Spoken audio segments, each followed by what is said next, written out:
the tail end of this chapter. Now we're going to look at sales mix. All right. So sales mix is basically looking at the combination of a company's offerings, I guess you would say. So many companies, your favorite companies that you can think of Target, Procter and Gamble. You can think of, I mean, it's tons and tons of companies out there that offer different products to the market. Think of your maybe car dealerships, Ford, Tesla, whatever you can think of. Many companies sell more than one product at different prices, right?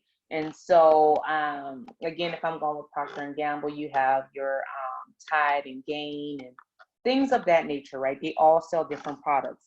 And so products normally have different unit variable costs and different unit contribution margins, right? That we've learned in prior videos. So sales mix is the distribution of sales among the products sold by a company, right? So we would say maybe looking at, a company, 80% of their revenue is coming from maybe the manufacturer of maybe this car, and 20% of their revenue is coming from the manufacturer of another car. Or maybe they sell more than one product, right? And so, or maybe they sell five, right? So then maybe it's 20, 30, something of that nature, right? It's being a split of all of their sales among all of their different products.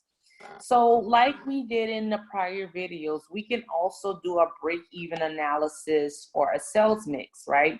And this may be helpful for a company to decide what kind of marketing strategy should I have, or how is one product selling better than the other, and should I tailor my marketing based on that, or what have you. I mean, there's different strategies, especially as you guys go into maybe corporate America or your mom and pop shops.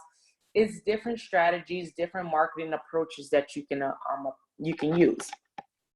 Now, break-even analysis, you're looking at how much of product A and product B should I sell, right? You can't just say, oh, well, customers are doing well or responding well to this product or what have you. You want to know specifically down to a penny or quantity, how much should I sell of this product? Can I improve on this product? Can I do some innovations, things of that nature? Okay, so with that, let's go into now looking at how a company decides this. Okay, so let's take, for instance, we have Cascade Company. They sell product A and product B during the past year. All right, so here's all of their information. We have fixed costs for both of the products at $200,000. We also have, their selling price, their unit contribution margin, variable costs, how many units are being sold in the sales mix. So this is representing of the total of 10,000 units they're selling, right? Of that, 20% is being of product B is being sold, and 80% of product A is being sold. All right, so product A and B are components of one overall enterprise product E. The unit selling price and unit variable cost and other contribution margin is computed as follows. All right. So in order to find the sales mix and a break even of each of these products, what they're saying is they're going to create somewhat of a fictitious product E, right? So it's just to help us combine both product A and B. We're making it into one product. So then we can find out what is the break even of product E, and then we're going to distribute it out. Okay, so it's a fictitious product E. It's the overall. You can imagine this is maybe the company or something like that, right? So instead of the individual, we're combining it into one. So let's talk about the calculations, right? So we're saying for product E, the overall company, the selling price of product E is $100, and the unit contribution margin is 75 and 25 for unit contribution margin. So now how they're going about getting these numbers is, let's start with the selling price. So we know the selling price of product A is $90. That comes from here, right? And then you have this 0.80.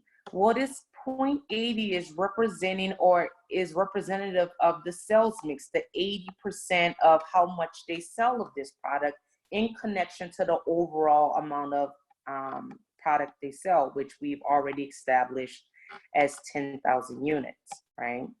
And so then for product B, we're doing the same thing. We know that the selling price of product B is $140, and product B makes up 20% of the overall product that this company sells.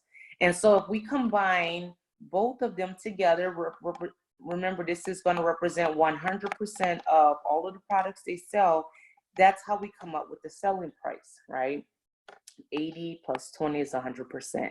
Then you're going to do the same thing for the unit variable cost, right? The variable cost for product A is $70, and it represents, again, 80% of the sales mix. And then $95 represents the variable cost of product B times the 20%. Okay.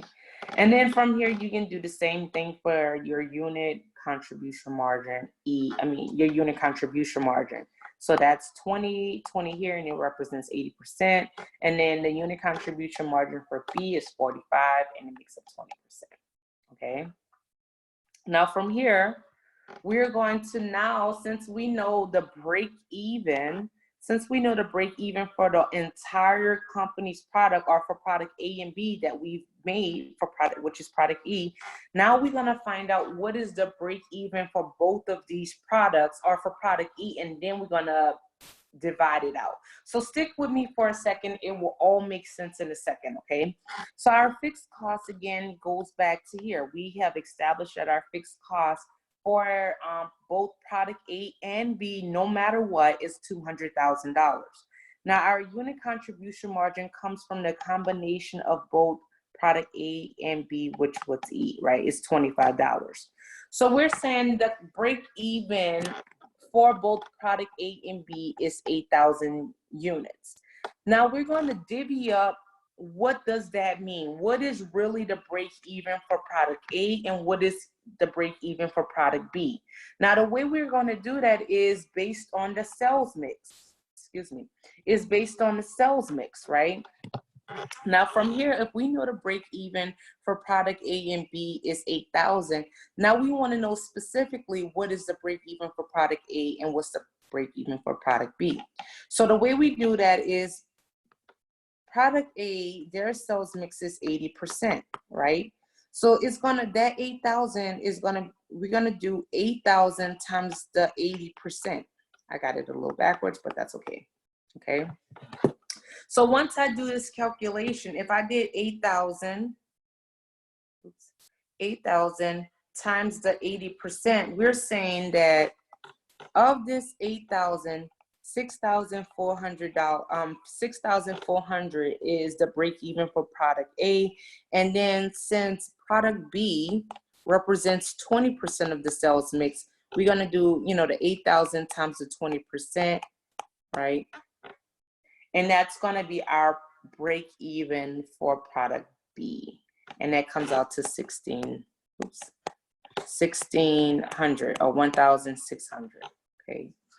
So now as we go through looking at sales mix, again, we're just trying to understand if we had two products, right? We want to know, based on the information we're given, what is the break even for each of these products? And the way we do that is to make it first into one product, find the contribution margin, and then we can find out what is the break even for each product. So for product A, our break even is 6,400 units. And for product B, our break even, where we cover all of our costs, all of our expenses, is 1,600 units, right? So our break even for product A is a lot higher than our break even for product B. Okay, so with that, we're now going to do this example of sales mix and break even analysis. So I'm going to create a new video because I don't want to run out of time, and I want to make sure I explain this to you guys. But what I really encourage you guys to do is take a second, see if you can kind of work through this yourself, and let's get together, come back in the next video and let me go through and explain it to you.